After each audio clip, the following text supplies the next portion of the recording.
इंसान गरीब पैदा होगा या अमीर ये उसके हाथ में नहीं है, लेकिन वो जिंदगी गरीब की तरह जिएगा या अमीर की तरह ये पूरा उसके हाथ में है।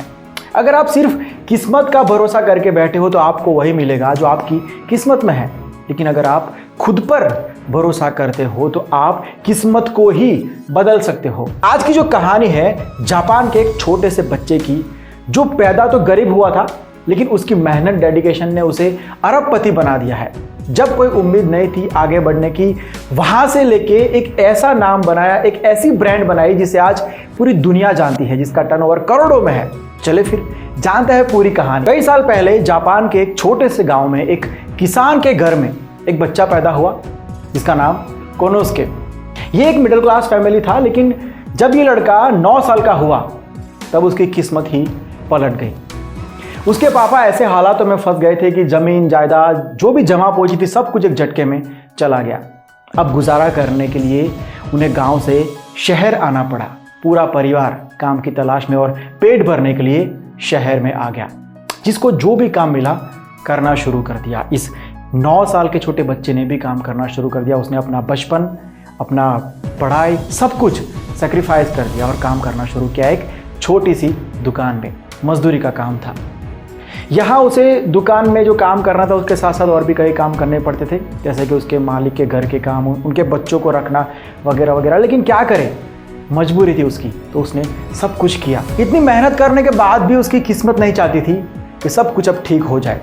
उस दुकान का बिजनेस डाउन होने लगा तो उस मालिक ने उस 9 साल के लड़के को काम से निकाल दिया। वहां से निकलने के बाद कोनोसुके ने दूसरा काम ढूंढना शुरू कर दिया और आखिरकार उसको एक साइकिल की दुकान में दूसरी जॉब मिल भी गई। यहाँ पर साइकिल्स बेचने के साथ साथ और भी बहुत सारे काम होते थे, जैसे कि रिपेयरिंग, मेटल फैब्रिकेशन वगैरह। तो इस लड़के ने वो सब काम करना भी शुरू कर दिया। 5 साल उस दुकान में काम किया और 5 सालों के अंदर वो लड़का लेथ मशीन चलाना, टूल्स को यूज़ करना, सब कुछ बहुत अच्छे से सीख गया था। सारी टेक्निकल चीज़ें उसने सीख ली थी। अब उसकी एज हो गई थी 15 साल। उसके बाद उसने फिर से जॉब चेंज की। ओसाका इलेक्ट्रिक लाइट कंपनी में उसने अप्लाई किया, इंटरव्यू दिया और वहाँ पर भी उसको जॉब मिल गई। यहाँ भी लड़के ने दिल लगा के काम किया और इलेक्ट्रिकल नॉलेज पूरा गेन कर लिया। वो रोज कुछ ना कुछ नया सीखने की कोशिश करता था। जब तक वो 22 साल का हुआ तब तक उसने इतना नॉलेज गेन कर लिया था कि कंपनी ने उसको टेक्निकल इंस्पेक्टर बना दिया। उसके बाद उसने जॉब में से जो टाइम बचता था उसमें अपने खुद के एक्सपेरिमेंट्स करना शुरू कर दिया। लगातार मेहनत के बाद वो सफल भी हुआ। उसने एक इलेक्ट्रिकल सॉकेट बनाया और बड़ी खुशी के साथ अपने बॉस को दिखाया कि देखो बॉस, मैंने ये बनाया है। लेकिन बॉस ने कहा कि ये सब फालतू है, तो इसके ऊपर टाइम वेस्ट क्यों कर रहा है? तो जॉब पर ध्यान दे, मार्केट में ऐसी फालतू चीज़ें नहीं चलेगी, तुझे टाइम वेस्ट नहीं करना चाहिए। लेकिन कोनोसुके को अपने इस आविष्कार पर बहुत ही भरोसा था, तो उसने जॉब छोड़ने का फैसला किया। लेकिन पहले वो खुद के बिजनेस के लिए टीम बनाना चाहता था, तो दोस्तों से मिला। लेकिन दोस्तों ने भी कहा कि तू पागल हो गया है क्या? मतलब इतनी अच्छी जॉब छोड़ के तुझे बिजनेस करने की क्यों सोच रही है? और इतने एक्सपीरियंस से तेरे बॉस ने जब कह दिया है कि ऐसी चीजें मार्केट में नहीं चलती है, तो फिर तू मान क्यों नहीं लेता है? तू क्या खुद को उनसे ज्यादा विद्वान समझता है, एक्सपीरियंस समझता है? लेकिन फिर भी ये लड़का कहता रहा कि मुझे भरोसा है अपनी प्रोडक्ट पर और ये प्रोडक्ट मार्केट में 100% चलेगी ही चलेगी। किसी ने उसकी बात नहीं मानी, तब भी उसने बड़ा रिस्क आखिर ले ही लिया और जॉब छोड़ दी।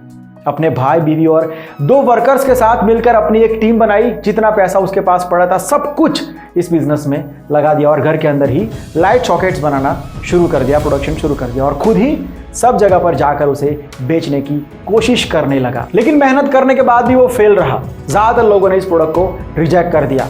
वक्त बीतता गया और अब पैसे भी खत्म हो रहे थे। एक तरफ जॉब छोड़ दी थी, दूसरी तरफ जितने पैसे थे वो सारे इस बिजनेस में लगा दिए थे, चले गए थे। और तीसरा, अब उसकी बीवी भी थी, मतलब जिम्मेदारी डबल हो गई थी। जैसे ही पैसा खत्म हुआ तो वर्कर्स ने टीम छोड़ दी, वो लोग बाहर हो गए। अब सिर्फ उसकी बीवी, वो खुद और उसका भाई, सिर्फ 3 लोग मेहनत करते थे। बहुत कोशिश की लेकिन इतने ऑर्डर्स भी नहीं मिल रहे थे कि कम से कम उनका घर का खर्चा चल सके। आखिरकार उन्होंने घर के सामान को एक एक करके बेचना शुरू कर दिया। फिर भी बात नहीं बनी तो फिर लोगों से कर्ज लेना शुरू कर दिया। ऐसी जगह आकर फंस गए ये लोग कि दूर दूर तक कोई उम्मीद, कोई रास्ता नहीं दिखाई दे रहा था। वो रोज इस उम्मीद के साथ मार्केट में घूमना शुरू करता कि आज तो कोई खरीदेगा, लेकिन रोज वो फेल होकर घर लौटता। पानी सर के ऊपर निकल गया था। अब खोने को कुछ भी नहीं बचा था। दोस्तों ने समझाना शुरू कर दिया कि अब तेरी जिद छोड़ दे और जॉब करना शुरू कर दे, सिर्फ यही एक रास्ता है इसमें से बाहर निकलने का। लेकिन वो आज भी यही कहता था कि मैंने इस प्रोडक्ट को बनाने में अपनी जान लगा दी है। मैं जानता हूं कि ये क्या चीज़ है, कोई फालतू प्रोडक्ट नहीं है ये। लोग एक दिन इस बात को समझेंगे और तब मेरा वक्त बदलेगा। और आखिरकार ऐसा हुआ भी। ना जाने कहां से एक बहुत ही बड़ा ऑर्डर मिला 1000 पीसीस बनाने का। एक प्यासे को जब बहुत दिनों के बाद पानी मिलता है तो वो पानी कैसे पीता है, बिल्कुल ऐसे ही उन्होंने उस ऑर्डर पर काम किया और उस दिन के बाद सच में उनकी किस्मत बदल गई। आज की बात करें तो आज इस कंपनी के अंदर लाखों एम्प्लॉयज काम करते हैं। आज ये एक ऐसी ब्रांड है जिसे पूरी दुनिया जानती है। ये कंपनी आज अरबों में कमाती है और उस कंपनी का नाम है पैनासोनिक। अब आप बताओ कि किसने बनाई ये कंपनी? किसी टॉपर ने बनाई, किसी बहुत पैसे वाले बंदे ने बनाई, किसी बिजनेसमैन के लड़के ने बनाई, किसी की किस्मत ने बनाई? नहीं, किसी की जिद ने बनाई, किसी की डेडिकेशन ने बनाई, किसी के भरोसे ने बनाई।